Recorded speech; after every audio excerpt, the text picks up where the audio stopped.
Hello guys, നമ്മളിന്ന് നോക്കാൻ പോകുന്നത് 2023 നൊബേൽ സമ്മാനത്തിനെ പറ്റിയാണ്. നമ്മൾ 21ഉം 22ഉം പഠിച്ചു. നമ്മളെല്ലാം മറന്നു പോയിട്ടുണ്ടാവുമെന്ന് നമുക്കറിയാം. പക്ഷേ നമുക്ക് എന്തെങ്കിലും ഒന്ന് കത്തും. എക്സാം ഹാളിൽ ഇരിക്കുമ്പോൾ നമുക്ക് എന്തെങ്കിലും ഒന്ന് കത്തും. നമ്മളൊന്നും കൂടി ഒന്ന് വായിച്ച് നോക്കുക. എവിടെന്നെങ്കിലും ഒരു ബുക്ക് കിട്ടുമ്പോൾ ഒന്ന് വായിച്ച് നോക്കുക. നമുക്ക് ആ പറഞ്ഞ കോഡുകളെല്ലാം ഓർത്തിരിക്കുന്നുണ്ടോ എന്ന് നോക്കുക. അപ്പോൾ നമുക്ക് 2023 നൊബേൽ സമ്മാനത്തിലേക്ക് കിടക്കും. നമ്മൾ പറഞ്ഞു നമ്മൾ പഠിക്കുന്ന order physics, chemistry, biology means medicine ആണ്. അത് കഴിഞ്ഞാൽ പിന്നെ നമ്മൾ എക്കണോമിക്സ് പഠിക്കും. പിന്നെ നമ്മൾ ലിറ്ററേച്ചർ, പിന്നെ സമാധാനം. നമ്മൾ സ്കൂളിൽ പഠിക്കുന്ന ആ ഒരു ഓർഡർ പോലെയാണ് സബ്ജക്ട്സുകൾ. എന്തിനിങ്ങനെ ഞാൻ ഈ പറയുന്നതെന്ന് ഓൾറെഡി പറഞ്ഞിട്ടുള്ള കാര്യമാണ്. ഈ ഒരു ഓർഡറിൽ തന്നെ പഠിക്കണം. നമുക്ക് ചിലപ്പോഴൊക്കെ നമ്മൾ പഠിച്ചതായിരിക്കില്ല നമ്മൾ ആദ്യം പഠിച്ചത് ചിലപ്പോൾ ഓർത്ത് അങ്ങനെ ലിങ്ക് കിട്ടും. അങ്ങനെയൊക്കെ ആയിരിക്കാം നമ്മൾ നമുക്ക് ആ എക്സാം ഹാളിലിരിക്കുമ്പോൾ ചിലപ്പോൾ നമ്മൾ കൂടി ഇരുന്ന് പഠിച്ച ആളെ കൂടി ഓർത്തിട്ടായിരിക്കാം ചിലപ്പോൾ ആ ക്വസ്റ്റിനിൽ നിന്നും ആൻസറൊക്കെ ആയിട്ട് നമുക്ക് കിട്ടുന്നുണ്ടാവുക. ഓപ്ഷൻസ് കാണുമ്പോൾ നമുക്ക് ഓർമ്മ വരുന്നുണ്ടാവുക. എന്ന് പഠിച്ചതെന്നായിരിക്കാം, എപ്പോൾ പഠിച്ചത്, ചിലപ്പോൾ നമ്മളിട്ടിരിക്കുന്ന ഏത് ഡ്രസ്സ് ഇട്ട് പഠിച്ചതെന്ന് എന്തെങ്കിലുമൊക്കെ ആയിരിക്കാം നമ്മൾ ഓർക്കുന്നുണ്ടാവുക. അപ്പോൾ അതുകൊണ്ടാണ് ഞാൻ ഈ ഓർഡർ നമ്മളോട് എപ്പോഴും പറയുന്നത്. അപ്പോൾ ഫിസിക്സിൽ നമുക്ക് ആരാണെന്ന് നോക്കാം. ഫിസിക്സിൽ Pierre Agostini, Ferenc Krausz, L'Huillier, ഇവരൊക്കെയാണ് നമുക്ക് ഫിസിക്സിൽ കിട്ടിയിരിക്കുന്നത്. ഫിസിക്സ് എന്ന് പറഞ്ഞ സബ്ജക്റ്റ് നമുക്കറിയാലോ. അപ്പോൾ ഇതിൻ്റെ എന്തായിരുന്നു ടോപ്പിക് എന്തായിരുന്നു എന്ന് വെച്ചാൽ, ദ്രവ്യത്തിലെ ഇലക്ട്രോ ഡൈനാമിക്സിൻ്റെ പഠനത്തിനായി പ്രകാശത്തിൻ്റെ ആറ്റോ സെക്കൻഡ് പൾസുകൾ സൃഷ്ടിക്കുന്ന പരീക്ഷണാത്മക രീതികൾക്കായി. ഇലക്ട്രോണിന് വേണ്ടിയിട്ടല്ല കേട്ടോ. ഇലക്ട്രോൺ എന്ന് കേൾക്കുമ്പോൾ നമ്മൾ കെമിസ്ട്രിയിലോട്ട് പോകും. പക്ഷേ എന്താണ്, പ്രകാശത്തിൻ്റെ വളരെ മുറിച്ച് ആറ്റോ സെക്കൻഡ് പൾസുകൾ സൃഷ്ടിച്ചു. ആറ്റോ സെക്കൻഡ് പ്രകാശം ഓൾറെഡി നമുക്കറിയാം ഫിസിക്സാണ്. പ്രകാശത്തിൻ്റെ ആറ്റോ സെക്കൻഡ് പൾസുകൾ സൃഷ്ടിക്കുന്ന പരീക്ഷണാത്മക രീതികൾക്കായിട്ട് വേണ്ടിയിട്ടാണ്. എല്ലാവരും ഒന്ന് പ്രാർത്ഥിച്ചിട്ടൊക്കെ പഠിക്കാൻ തുടങ്ങുക കേട്ടോ. പിന്നെ എന്താണ് ഫിസിക്സിൽ അപ്പോൾ ആരൊക്കെയായിരുന്നു അത്? പിയറി അഗസ്റ്റിനി, ഫെറങ് ക്രൗസ്. ഇതൊന്നും നമുക്ക് ഓർമ്മയില്ല. അഗസ്റ്റിനെ ഓർക്കുന്നുണ്ടാവുമല്ലോ, ഈ പേര് മറക്കില്ലല്ലോ.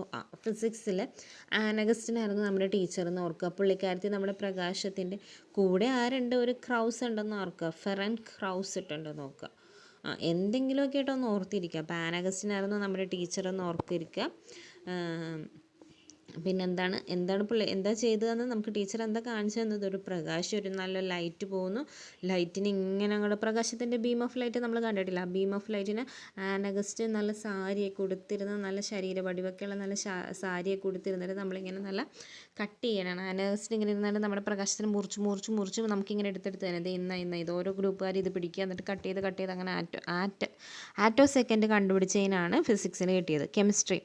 കെമിസ്ട്രിക്ക് നമ്മുടെ മൗഗ്ലിനെയൊക്കെ ഓർത്താൽ മതി. മൗഗ്ലി, ബ്രൂസ്ലി, എക്കിമോവ്, നല്ല പേരുകളല്ലേ. മൗഗ്ലി, ബ്രൂസ്ലി, എക്കിമോവ്, അതാണ് കെമിസ്ട്രി ഓർക്കുക കേട്ടോ. കെമിസ്ട്രി നമ്മുടെ മൗഗ്ലി ഇങ്ങനെ ഊഞ്ഞാല മീൻസ് മരത്തിൻ്റെ വള്ളിയിൽ കിടന്ന് ആടിയിട്ട് നമ്മുടെ ഹൈഡ്രജൻ ആറ്റം പോലത്തെ H2O, C6H12, O6, ഗ്ലൂക്കോസ്, ഇതൊക്കെ ഇട്ട് ഇങ്ങനെ തട്ടിക്കളിക്കുക. അപ്പോൾ നമ്മുടെ ബാലുക്കരണ്ടി ബ്രൂസ്ലി വരുമെന്നല്ലോ, ഗുസ്തിക്കാരൻ ബ്രൂസ്ലി വരുന്നു.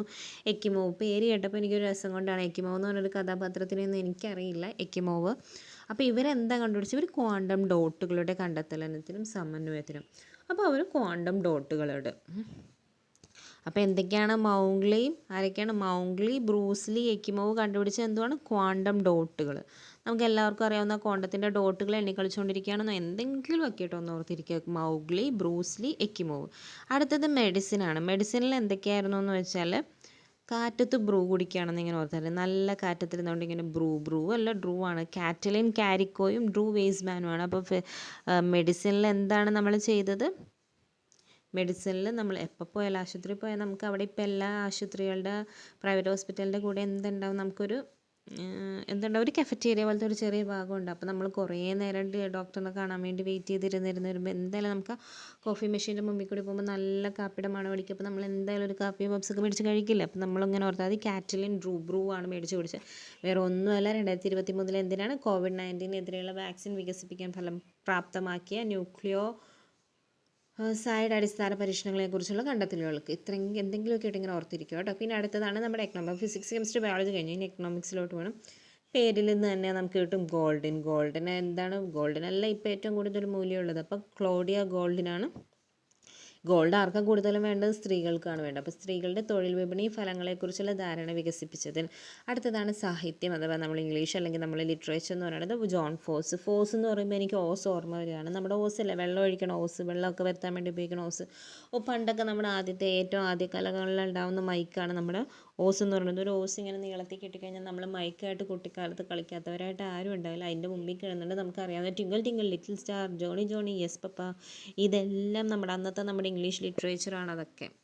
മനസ്സിലായില്ല? അപ്പോൾ അതൊക്കെ ഇങ്ങനെ പറയുന്നു. അപ്പോൾ ആവാത്തവയ്ക്ക് ശബ്ദം നൽകുന്ന അദ്ദേഹത്തിൻ്റെ നൂതനമായ നാടകങ്ങൾക്കും ഗദ്യങ്ങൾക്കും. ചിലപ്പോൾ നമുക്ക് ട്വിങ്കിൾ ടിങ്കിളൊക്കെ കുറേ പാടി കഴിയുമ്പോൾ അവസാനത്തെ വരിയൊന്നും ചിലപ്പോൾ നമ്മൾ പറയേണ്ടത്. അപ്പോൾ നമ്മളിങ്ങനെ വായ പൊളിച്ച് നല്ല അക്ഷരത്തിൽ ഇങ്ങനെ കളിക്കുക. അതാണ് പറയാനാവാത്തവയ്ക്ക് ശബ്ദം നൽകുന്നു. അപ്പോൾ നമ്മളിങ്ങനെ വെറുതെ ചുമ്മാ മൈക്കിന് എന്നൊക്കെ പറഞ്ഞ് ഒച്ചത്തിൽ കിടന്ന് പാടിയിട്ടുണ്ടാകും. അതാണ് പറയാനാവാത്തവയ്ക്ക് ശബ്ദം നൽകുന്ന അദ്ദേഹത്തിൻ്റെ നൂതനമായ നാടകങ്ങൾക്കും ഗദ്യങ്ങൾക്കും. അടുത്തത് സമാധാനം കിട്ടിയത് നർഗസ് മുഹമ്മദ്. എനിക്കിത് കേൾക്കുമ്പോൾ നർഗീസ് ദത്ത് എന്നുള്ള പേരാണ്, സിനിമ നടി നർഗീസ് ദത്ത് എന്നുള്ളൊരു പേരാണ് എനിക്കിത് കാണുമ്പോൾ ഓർമ്മ വരുന്നത്. സമാധാനത്തിനാണ് നർഗസ് മുഹമ്മദി. ഇറാനിലെ പാർശ്വവൽക്കരിക്കപ്പെട്ട സ്ത്രീകളുടെ മനുഷ്യാവകാശങ്ങൾക്കും സ്വാതന്ത്ര്യത്തിനും വേണ്ടി നടത്തിയ പോരാട്ടങ്ങൾക്കാണ് നർഗസ് മുഹമ്മദിക്ക് സമാധാനത്തിലുള്ളത്. ഇറാൻ ഓർത്തിരിക്കുക, നർഗസ് മുഹമ്മദ്, ഇറാൻ. ഓക്കെ, അപ്പോൾ അത്രയേ ഉള്ളൂ. ശരി, ഓൾ ദി ബെസ്റ്റ്.